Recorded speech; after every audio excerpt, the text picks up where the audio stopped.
Hi, it's Coach Joe Lucas, and welcome to the Magellan Network Show. My goal inside of this communication, this show, is to share with you my nearly 30 years of coaching some of the most successful financial advisors in North America. We're going to be talking about strategies, syntaxes. We're going to be bringing guests on from time to time, and I'm going to share with you what's working now. So think of this show as sort of like a little one-on-one kind of mini coaching cast, if you like, where we're going to be going in depth from time to time on strategies to help you grow your business, get more effective, become more efficient, find balance in your time management, grow your business, and quite frankly, whatever else is going on in the world today. So before we get to today's episode, I'd love for you to do a couple things for me. Number one, make sure that if you're watching this on YouTube, that you subscribe to our YouTube channel.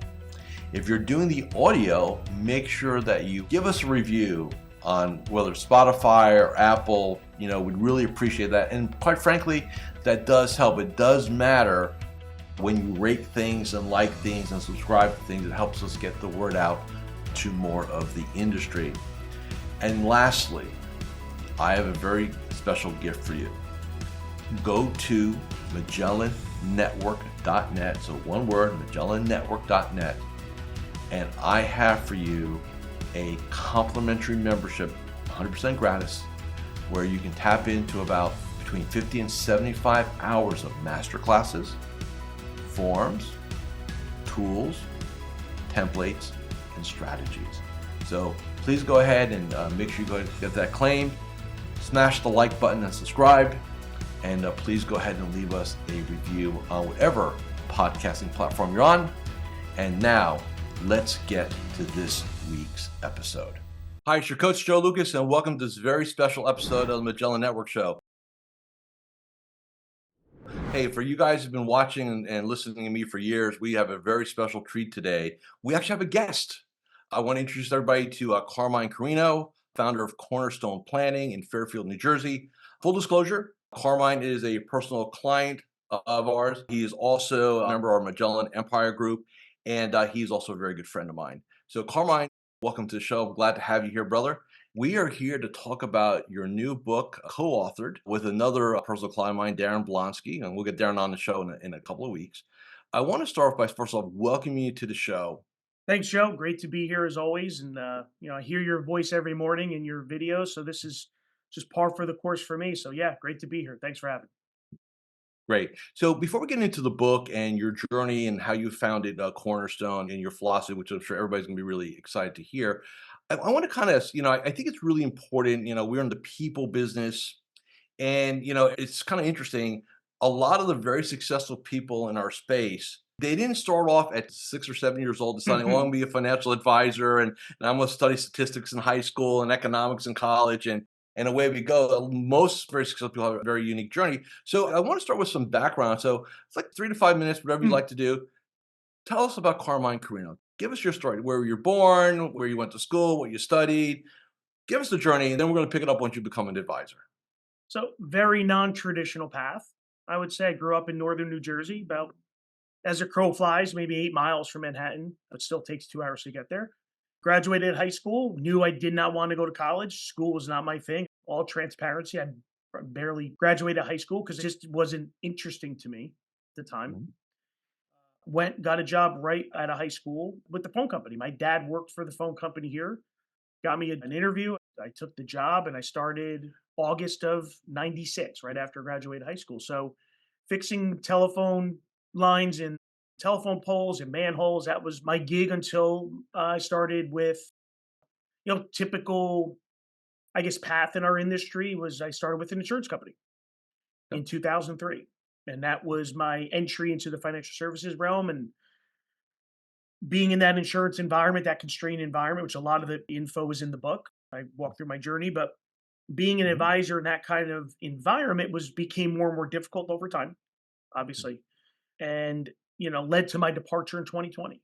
Started Cornerstone, which is a fee only RIA. We're located in Fairfield. We have offices in Pennsylvania, Connecticut, New York, Mhm. Florida, and Mhm. growing. That's the path. But correlation between fixing phone lines and finance. I don't know. I knew I wanted to leave the phone company, and I think someone recommended that career for me. I don't know why, Okay. because I Sure. was, what you're considered, a roughneck at that time, working with my hands Right. every Well, day. definitely blue collar, right? No Oh yeah. question on it. So you already made the decision that hey, this is not, being a phone guy is not my future, right? Mhm. In other words, you need a different vehicle, right? And it sounds like somebody that you knew say, hey, maybe you want to check out being a financial advisor or whatever. Knowing what we don't know, right? Mhm. We go to a meeting, and we all again we're not going to get into names or anything like that, but those firms are about getting bodies licensed up and getting them on the field, and they make you feel really, really good about yourself. Oh, yeah, you can definitely do Mhm. this. And we don't know any different, right? Because, hey, we just don't.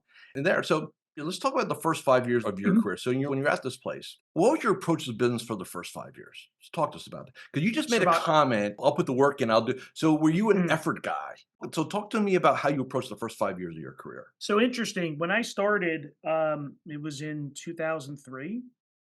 I read a stat somewhere. So in being an insurance company world, the $1 million round table is kind of their association of choice. So a lot of insurance companies Right. follow it. And my whole thing was I wasn't going to leave a Fortune 100 company. At that time, I was making six figures. I was a union delegate, which means I barely did any work. I said, I don't want to be a job hopper. I said, if I'm going to do this, I'm going to do this.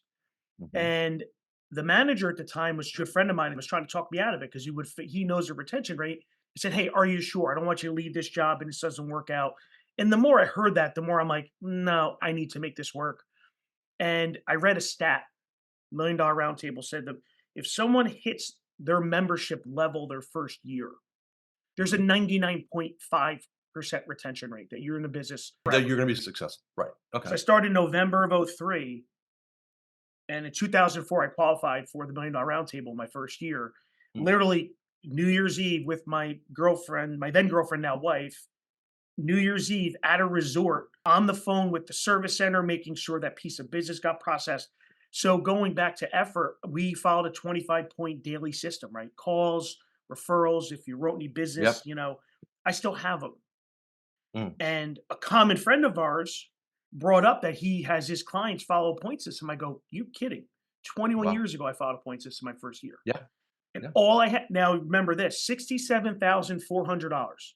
That was the amount of commission you needed in that year 2004 to hit. That Right. number will never leave my mind because I was so focused on that number. I didn't care about anything else. And I made Right. it. And I said, oh, I'm good. Like literally in my head, I said, I'm going to hit that 99.5% retention. It's all good. And Yeah, effort, I won't be the 0.5%. So the first year for you that's is right. all about effort, doing whatever it took to be done, bottom line, stuff like that, right? Very And then, and uncomfortable, very, yeah.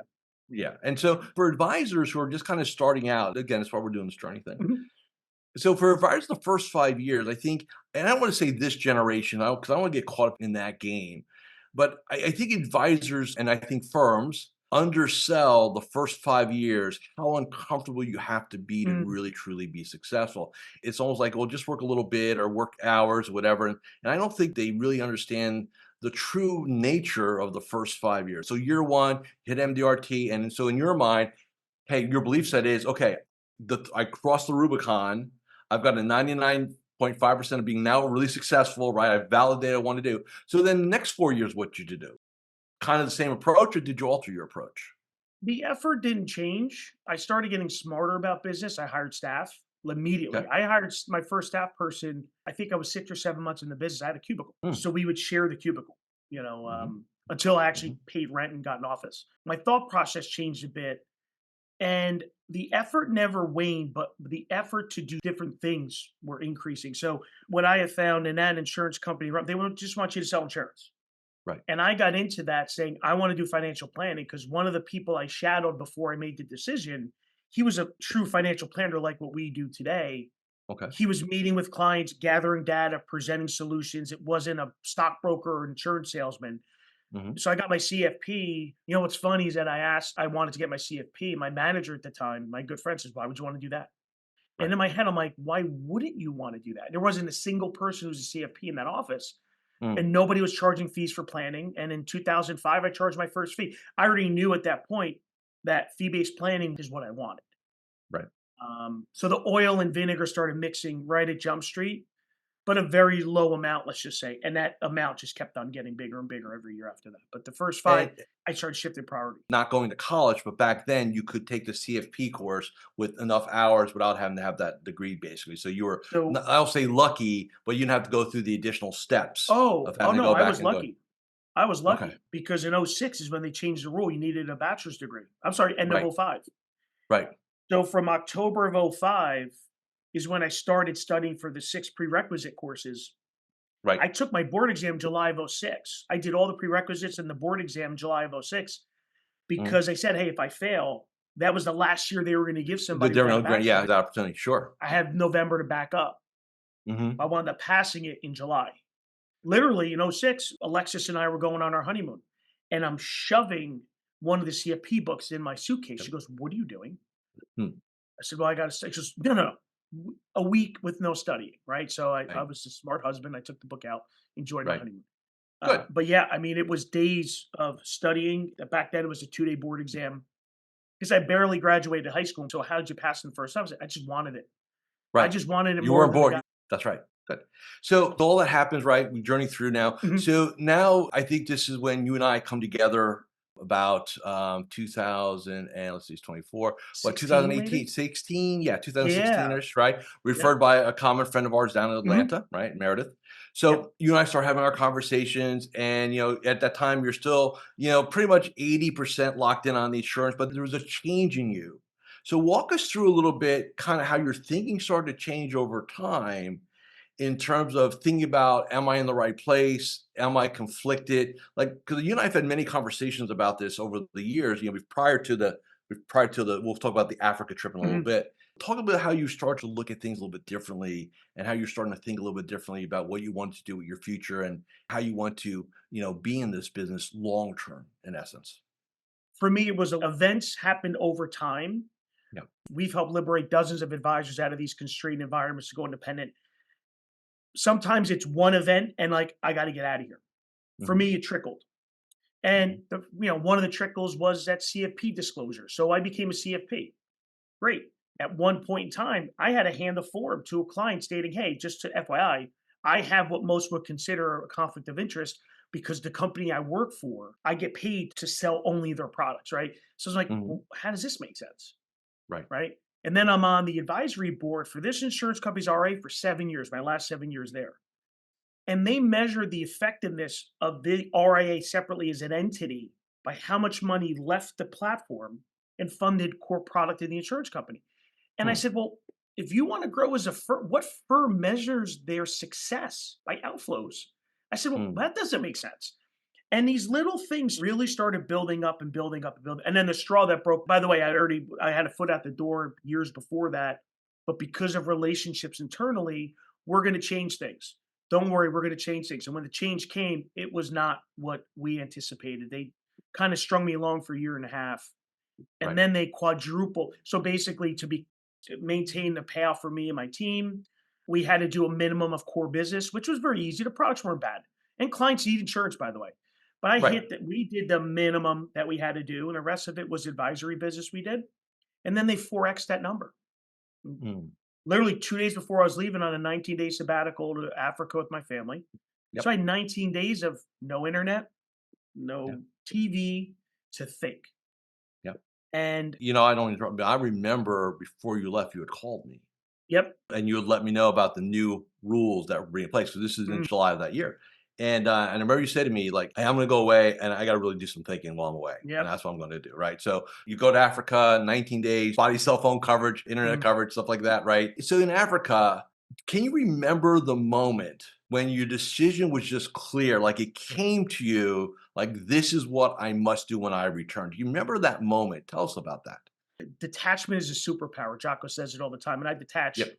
very common. So this was one of the first times I've actually did really true detachment for a long period of time. It came really fast, faster than I thought, and it was very simple. So I just asked myself, and conversation with my wife as well. I remember what ranch we were on. We were by a campfire having a pre-dinner. If I knew then what I knew now, would this insurance company be the place where I would be an advisor? And the answer was in a millisecond, no, of course not. Here's the 80 things that these are the reasons why. Mhm. It was as clear as like someone I was in a dark room looking for the door, and you came in and go, "Hey, dummy, here's the light," and you flicked the light on. Mm. And I said, "I'm done." So I landed on a Monday. I had dinner with the CEO of that insurance company's RA the next night Mhm. because he knew I was not happy. Mhm. And I told him that story. And I was very transparent. I am looking. Mhm. Cat's out of the bag. My mind's made up. This is not, I need to go look at options. And so it was very early on. And it was by that campfire, that one camp, maybe the second or third day. I don't remember which day, it was very early on. And I was actually keeping daily notes of our trip. I even can go back. It was in one of my note apps in OneNote. It was like the second or third day. I just didn't put the dates in there. But yeah, very early on, which is great because then I enjoyed the rest of the trip. But I Yeah. had more time now. My mind was thinking, okay, here's the 90 things we need to do the moment I get back. So I hit the ground, met with my team the afternoon I got back, and we started framing everything out. I remember when you landed, you called me and said, "Hey, just want to let you know, decisions made. Here's what we're doing." It's okay. Yeah, It's oh go yeah, time, right? Yep. clear. I remember that day like it was yesterday, which is obviously wasn't. So you're transparent with the firm. Hey, we're going to Mhm, dissociate. This is what I'm going to do, right? Stuff like that.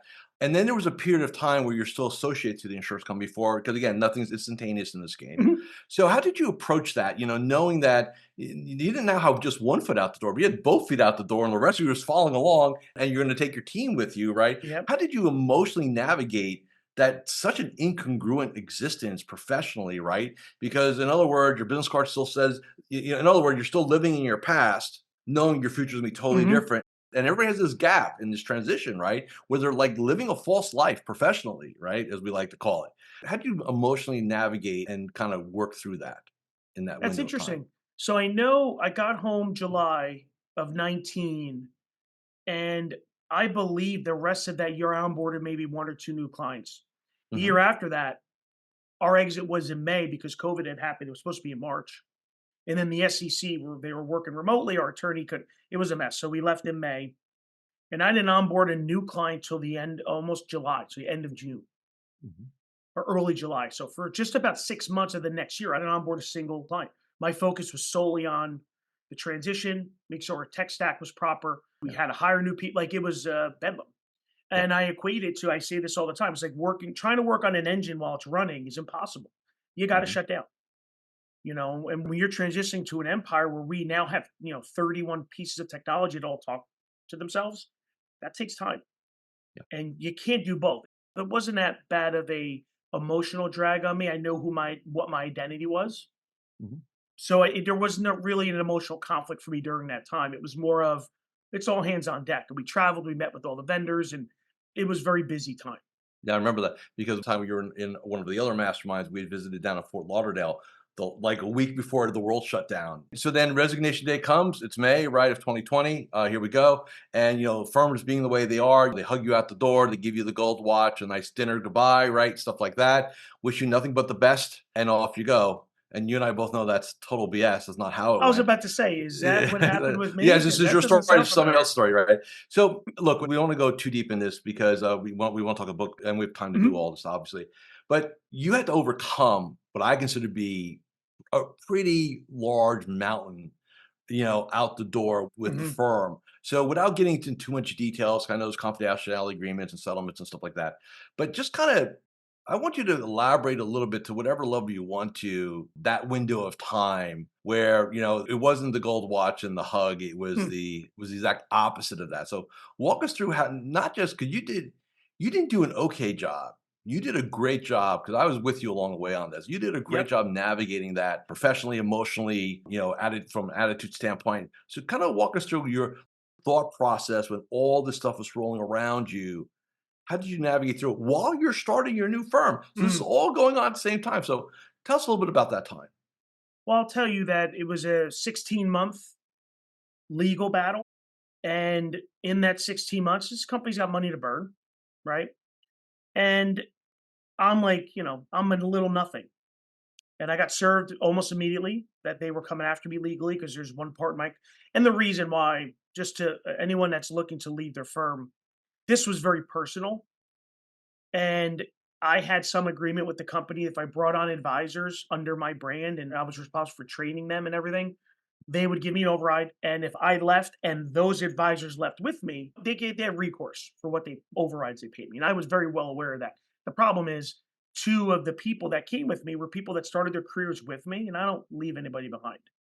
Right. So didn't really care. They threatened me, two middle fingers in the air on resignation day. I said, come get me. And they did. And it was the best thing that ever happened because in 16 months of that battle, I grew more. If I took the amount of money it took me to fight, and I went to every self help seminar on the planet, I walked on the stones with Tony Robbins, whatever. I wouldn't have gained 10% of mental strength that I did during that time frame.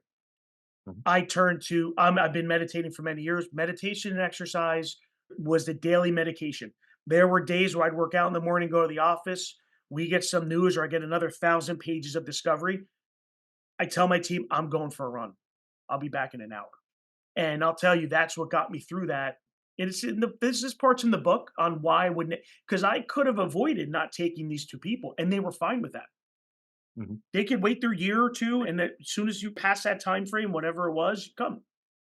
But again, I wouldn't change it because the mental strength. Number two, if this company stood for everything that I know is wrong in our industry, proprietary product requirements, all this nonsense, and they're this bad that they're coming after this small little shop, I'm probably onto something, right?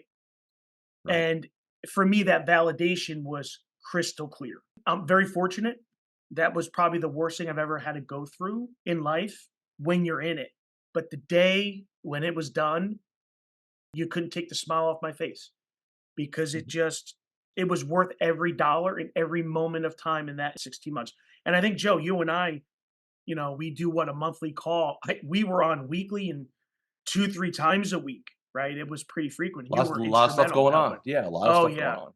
And I Yeah. credit you with that, having that, that second set of eyes and keeping me on the steady. And you were right. At the back end of this, I look back and go, what the heck was I so worried about? And I It's the hard. represent the worst that can happen. So this is again, Yes. we've helped dozens of people get out of these constrained environments, whether it's wirehouses, insurance companies, or constrained RAs. If I represent the worst case, I mean, they tried to bankrupt me basically. And this I've recorded phone calls of these people threatening me and all this other stuff to the point where a very prominent magazine that I can't say wanted to do an article with the copy of the recordings. Because he said, Right. hey, we always write about how firms treat people who exit, but you're the one person that actually has proof because of the Right. threatening things. And I said, you know what? I'm not giving this any more energy. I Right. need every amount of attention and energy in building this firm for the better of me, my clients, and the advisors that agreed to come. And Mhm. I've learned, I lived 10 lives during that 16 months, and I wouldn't change a single thing. Good. And like I said, man, I watched you and I admire you because, I remember, we won't get into the details, but money had to change hands. Mhm. And I remember you telling me, like, this is the best thing I'm ever going to do. I'm doing this Ever. with a smile on my face. And I'll never forget that because most human beings would have the exact opposite tact, right? But I think for you, you never lost sight of the big picture. Like, you just knew you had to, hey, I got to get through this period of time and I got to come out of it the way I need to come out of it. And whatever it's going to take for me to get that happening, right? That's what matters. This is really key for everybody who's watching, listening. One of the biggest fears I think captured advisors have is what you experienced, Mhm. is that Big Brother is gonna come and smash it. And that's why, talking to you is so critical. Because look, I've helped 100 in my career, 155 advisors Mhm. change, okay? And I'm not a recruiter, I don't that's not what I do. And prior to your change, the worst I've ever had was 5 or 6 advisors get some TROs from major wirehouses, and there's a 30-day lag. We got to get them lifted, and there's and that those are the games, right? From that perspective. But your thing was at a whole another level, and I think that's what makes it very profound. So if somebody's watching or listening to this, and they're like, I've been thinking about something, but man, I don't know, man. I'm just one person, and they could.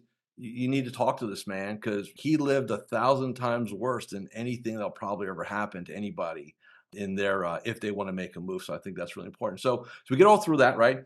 Hi, Coach Joe Lucas here, and I'm just breaking here for a moment just to do a couple quick reminders. Number one, make sure you subscribe to our YouTube channel or our podcast. In addition, please leave a comment or a review. Those things really, really matter. And share this episode with 3 of your colleagues inside the financial services space. And lastly, make sure that you go ahead and claim your free membership inside of Magellan Network. Now back to this week's episode. So then you and Daren Blonski meet. So tell us how you met, how you and Daren got together. Where were we? In Arizona? Was it Arizona? I think it was probably Scottsdale, yeah. So one of our Empire meetings, Daren had a very similar story, but the wirehouse side of the story. Yep. And I think it was you that said to us as we're talking, hey, you guys should write a book. And it resonated for like a year, right? We didn't do it immediately. Daren and I became very close over that year because he owns a very successful RIA in Sonoma, very similar structure as Cornerstone. Mhm. So we're on the phone once, twice a week. Hey, what do you do with this? Have you heard of this tech? What do you? And we're finishing each other's sentences. Like we're really guided by that. And I'll go back to what you were saying about if someone's thinking about leaving it, doing the right thing is always the right thing. And yeah, it's going to be super uncomfortable. But if you know at the end of the day, it's the right thing for your clients, the right thing for you and your family, you have to take the leap. It's very easy for me to say that because I'm on the other side of the canyon already. Mhm. But just like you said, Joe, I'm worst case scenario, and you can't take the smile off my face. You really can't. We've grown 600% in the last 4 years. And that is such that every day it gets farther in the rear. I'm going to tell you a story. I probably shouldn't say this, but 2 of the people that are instrumental in getting, again, let's go back to it being personal. Sure. 2 of the people that were really instrumental in coming out and going, but basically, by the way, I decided to settle a week before arbitration only because the cost was more than arbitrating the case. And my attorney said, I wanted my day in court. She said, look, as much as we know your check's clear, it doesn't make business sense. Just settle. Right. And I did. Again, writing that check with the same smile on my face. Right. And I think one of my staff people recorded it. I remember when I'm in the thick of it, that day I think I had a 6-mile run on that day, that morning in my program. And I remember getting up, it's a Friday morning, I'll never forget it, sitting on my stairs. Goggins mentioned this before. I was staring at my shoes. No bullshit. I don't even know for how long. And my whole mind's telling me, oh, you've ran 30 miles already this week. You're up late. All the typical things that go through our head at 5 o'clock in the morning of why not to run. And I don't know. I must have been there 15, 20 minutes. What popped in my head were those 2 individuals. And let's just put this lightly. They're not healthy people. Right. They're rather very large gentlemen. And in my head, I just popped up. I go, you know who's not running 6 miles today? Those 2. You know who's never ran 6 miles in their life? Those 2. Those 2. I laced up and I ran 9 miles instead. Yeah, I remember that story. I remember you telling me the story. I remember that. I still use that to when I need that bump in the morning, because I just turned 46 2 weeks ago, so I'm getting that much more often now. I Yeah. go right back to that morning. I go right back saying, you know who's not doing this? And it's fuel. So again, worst case scenario, another reason why I wouldn't change a thing. I don't know if I would have the discipline I have because I was forced to build that discipline or hone it during that 16-month time period. And now it's my character. So I'm sorry, I sidetracked. So Daren and I No, it's a started great talking. story. Go, yeah. So you guys met, you guys start talking, so keep going. So we were, I think it was at the next mastermind, 4 or 5 months or 6 months between our About a half a year. About a in-persons. half a year. Yeah. And then that's when we decided. Another member of the mastermind actually brought it up too, as well as you did. And we said, well, I'm lucky Daren had written a book already at that time. So he had some Right. experience. We talked to Advanced Forbes, and they agreed to publish. And it's out. And I think I got an email from them this morning. We're officially Amazon bestsellers. Congratulations on that. Cool Yeah, stuff. Yeah. I got the email. I got to confront. Yeah, but I want to thank the people at Advantage Forbes. They were great. You helped. You wrote a great intro to our book, which is great. But yeah, Daren and I hit it off, and our ghostwriter made a comment that he's never seen 2 people from different environments talk and finish each other's sentences like we do. It was about a 2-year process, which was pretty lengthy, but very happy with the byproduct. It really gives a blueprint of why, you should be an independent advisor, and then how. But a Right. 30,000-foot view on the how, because every firm is different. But there, you can walk out. There's plenty of action where you can read that book and go, okay, I know these 10 things I have to do And just immediately. for everybody, we're gonna have in the show notes, there'll be an Amazon link, get the book, Kindle, hard copy, whatever you like. So then I'd encourage you guys to do this. But I want to go back to writing a book is not for the meek. You know that No. you've now done it, right? It's not something you just flippantly say to do. So what was your why? What was the reason why you said, you know what? It's time to write this book, not just any book, but this specific book. Because the way you titled it, broken dealer, right? I Mm, mean, that's a metaphor for things, right? yep. So walk us through the why you decided, I'll get Darren's why in his interview, but I want to know your why. Why did you decide this is a good time to write a book like this? Talk about Tony Robbins' 6 human emotions, right? Contribution. I'm a high contributor. You know this. You introduced me to that process. And if it can help one advisor question the environment they're in or do any level of homework or asking how an independent could be, it's not only that advisor and their business and their families positively impacted, could be their 150 households that they manage are going to be better served. So when we talk about scalability of impact, I could bring on a new client. Okay, that's one household changed, right? You get one advisor to change environments, that's hundreds and hundreds, potentially thousands of people that have a positive impact. Right. So that was really to educate people on first the why. First, if you're picking up the book, you probably got the why. This dissects it a little bit from the wirehouse side and from the insurance company side, which is where Daren and I can get that kind of we're specialists in those spaces because of our history. But then how? And what have we experienced? Like helping these dozens of people liberate themselves, some of the best, and it's in the book. I talked to 10 to 15 people, advisors I knew that broke away, that went independent. Hey, I don't want to hear the good. I got it. It's all good. Give me the worst thing that happened. And I have Right. a journal and I wrote it out. And I said, are any of these a non negotiable? And I looked at the list. I go, none of them are actually. Because there were a couple of the worst things that happened that they wish they would have done differently. And I made sure in our transition that didn't happen. And we've done dozens of transit. We've had zero issues, zero point zero issues. Me and the two advisors that left, of 197 households I had at the insurance company, 195 came. I lost two of the Right. people that I asked, because there are That people you that I asked, did. correct. Yeah, that's important because I want to talk a little bit about you have these conversations, I have these conversations. I talked to a lot of advisors over the last 30 Mhm. years. And a lot of times an advisor will come to me in a conversation, they'll make a sort of a soft declaration, hey, I'm thinking about X, right? Going independent, Mhm. right? Wherever they are currently. And what's interesting is the math always works. It's rare that the math won't work, right? In that regard. When you talk to advisors, Mhm. how do you get them to overcome their fear, right? Because at the end of the day, especially if they kind of, let's say, grew up in that constrained environment, right? So this is the only world they know, and I'll say the word with quotes around it. They've been brainwashed over that period of time, right? In terms Oh, of yeah. you need us, you need our, but you need da da da da da, right? And they fed their clients that same story, right? Because it was Mhm. fed to them and stuff like that.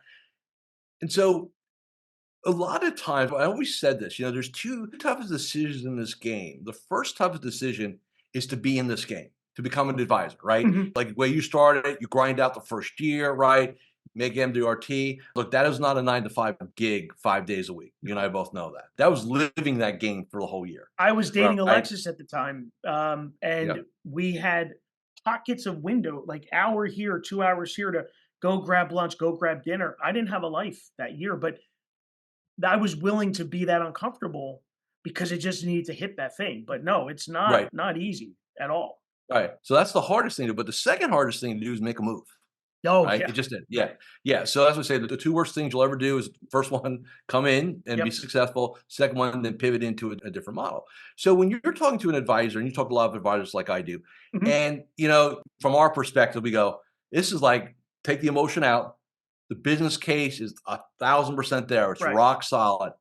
But then they kick the tire down the road because they can, right? They can kick the can down the road, right? Maybe next year. Let me give it another 2 years, whatever it is. Mhm. Or let me How hit do this you revenue. Yeah. revenue number, then Yep. I go, right? All the stuff, right? Mhm. How do you help an advisor the way you approach it? How do you help them overcome those what I call limiting beliefs, things like that, to kind of get them in motion. How do you get them focused on the right things again? Proof. Tell us So about we've that. done 12 extractions from this insurance company. So, We haven't so had a single extra. I thing like go so you use wrong. the word extractions, like hostage extractions. Okay, Yes. Yes. We okay, flew good. a Okay, Black Hawk and we rescued these great people. I come across two different people that come from the, so I talk to a potential new advisor maybe once a week, maybe once every other week. There's two types. So these firms, including wirehouses, have golden handcuffs, insurance companies and wirehouses. There's two Mhm. types of people. There's one type that says, wow, look at these beautiful golden handcuffs. They're 18 karat. They're worth this. They look so pretty, blah, blah, blah. Right. Then there's a person like me. Get these friggin' handcuffs off me right now. I don't care what color they are, get them off.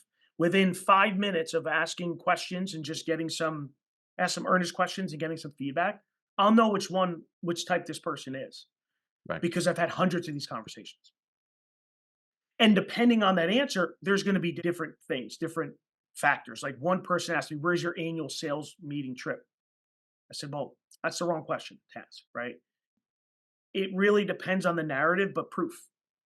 And what I've done is we do a lot of personal development inside the firm. And Joe, you know that. Yeah. We had a mastermind meeting last week on a specific topic. And I invited 4 or 5 potential advisors that are coming on board. And I got personal notes from each one of them, how impactful that 1 hour session was. Where we are now, they don't do it was all about mindset. They don't do any of this type of training at all. We don't have any type of support around this. One of them called and said, hey, I got plenty of product support. If it's like, hey, I want to learn about this insurance policy, they'll have 15 people in my office on a whiteboard to sell something. I said, yeah, they're in the business of selling product, right? But I'm about making people better. Product second, right? You taught me this. Yeah, you want to grow your business 5x in the next 5 years? Yeah. Who do you need to be? Not Right. which product can you sell? Does your company have the best, fill in the blank? No, has zero to do. Warren Buffett said it. What boat you're in is so much more important than how fast you're rowing. And if you don't have true alignment with your firm, you need to start asking these questions today and take action because every day you are there, it's that much harder to leave. And they do that by design. I like that. And so it's interesting, and I concur with everything. The funny thing is, and I think you and I would say the same thing. In my entire career, I've never had anybody who's gone, jumped the fence, or waded across the river, call it what you want, and has looked back and said, "Oh, I miss it over there. I'm going to go back." Never. Right? Never. Yeah, it never happened. In fact, in most cases, it's "Oh man, I should have forged this river years ago." A Right? From that hundred percent perspective. of the people that I've spoken to say that same thing. And me included, I'll raise my hand. I wish I did it sooner. Sure. My problem was I had friends telling me to hold on. So if the relationships were there, I would have left a lot sooner. Probably left conservatively, maybe 3 years before when I Sure. had a foot out the door. Yeah. No, no, no, hold on. We're going to change it for you and select group. And they did make some minor tweaks, but still wasn't. Was yeah, you're It, still gonna have those conflicts no matter what. I mean, there oh, wasn't even really yeah, a conflict. Yeah, it was economic. correct. So we got about 5 minutes left. So I want Mm. to talk about the book, and again, I know why you wrote it and stuff like that. So give us a little bit like the key takeaway. So if you were to give me the top 5 bullet points of what somebody's going to get, and what an advisor is going to get out of reading the book, what would be the top 5 takeaways that they would get from going through the book? Encapsulating the why. Because if you're at a wirehouse, you'll get maybe some perspective from me that you haven't heard, and vice versa. If you're at an insurance company and you'll get maybe an insight from Daren. But there's a lot of things in there about real life examples. Two, I would say narratives are very important. The why is very important. So every person that's ever left and went independent, letting your clients know that you left and giving them the why is super important. But understand this, imagine you were my client, Joe. Say, hey, listen, I've decided to go independent. Here are the reasons why. No conflict of interest, more access to better technology to serve you in these other areas. We go from 2,000 investment ops to 35,000. So to the client, you're like, these sound fantastic. Right. Oh, my fees staying the same? Do my fee? No, no, fee stays the same. I'll honor that. And yeah, okay. And you would sit there and go, this is great. Why didn't you do it sooner? I got that a Right. lot too. I was having these Yeah. Sure. conversations. Blueprint, like what's important, understanding what's important in a transition. What do you need to be armed with? Who needs to be on your team? You need an attorney. Have your agreements, obviously reviewed. Every firm is different. They treat information and all this other stuff. What can When can you tell a client and what can you say? That's very Mhm. important too. But that blueprint's in there of all these things. Should you open up your own or bolt on? Right.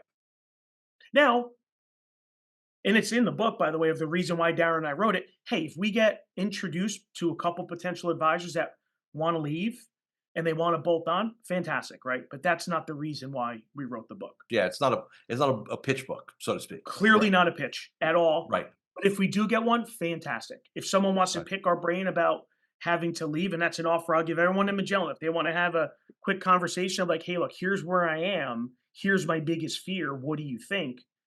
I'm always happy to give my time to Magellan members. But you leave with that framework of the why, it encapsulates the why, gives you probably a lot of things, but what can you say? When can you say it? What technologies are important? The narrative to your clients, timeline, right? Mhm. Daren talks about having a go book instead of a go bag, a go book of all the Right. information that he was able to take and things like Mhm. that. But preparing, Right. like preparing for us, we knew on resignation date the next three things we need to do in the next 3 days. And then once these are done, and your team needs to be on board, but the people that you need, an attorney, you need a business coach. Like Joe, I can't say enough. You were so instrumental in being there for me because you helped at that time probably close to 100 advisors leave. Maybe that was just 4 years ago. You've seen it all. You've heard it all. Why would I try and go across the river? You built this beautiful bridge. Like, let's just work smart, not hard. Business coach needs to be on your team. You need to have a daily ritual. You have to have your morning and your nighttime rituals tied down, which I did, which helped.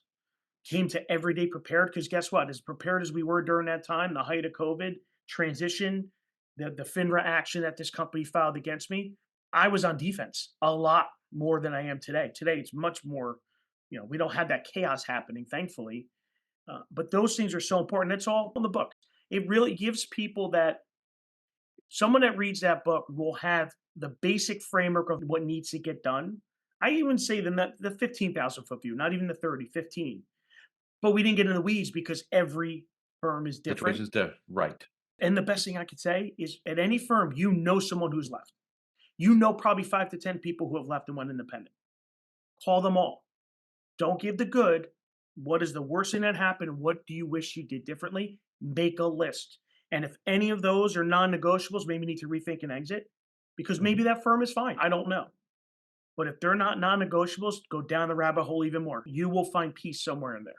That's great advice, Carm. I really appreciate it. And a couple minutes left for I want to Mhm. got to, you got meetings. I've got meetings to get to today, obviously. Also, so is there any kind of final words you want to leave with our our audience, our listeners, if you will, in terms of yourself, Cornerstone, your mission, anything you like, any final thought you want to leave them with? What I could tell you is being in that environment where selling enough of their product during the timeline, during their year, whatever their year is, that's a measuring stick that they measure you as a firm. And there was never true alignment there. There was some alignment. They wanted us to do better. We wanted to do better, but it was all predicated on selling their products.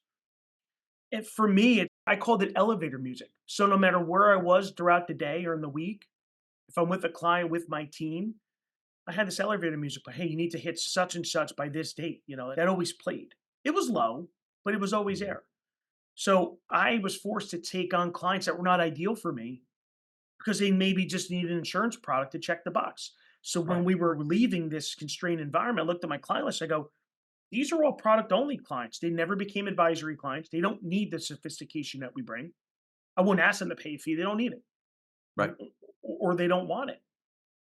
So you're graduating these clients, you're not even calling and letting them know. We've got many phone calls like, "Oh, you never told me you left." Yeah, we left and we're doing different things now.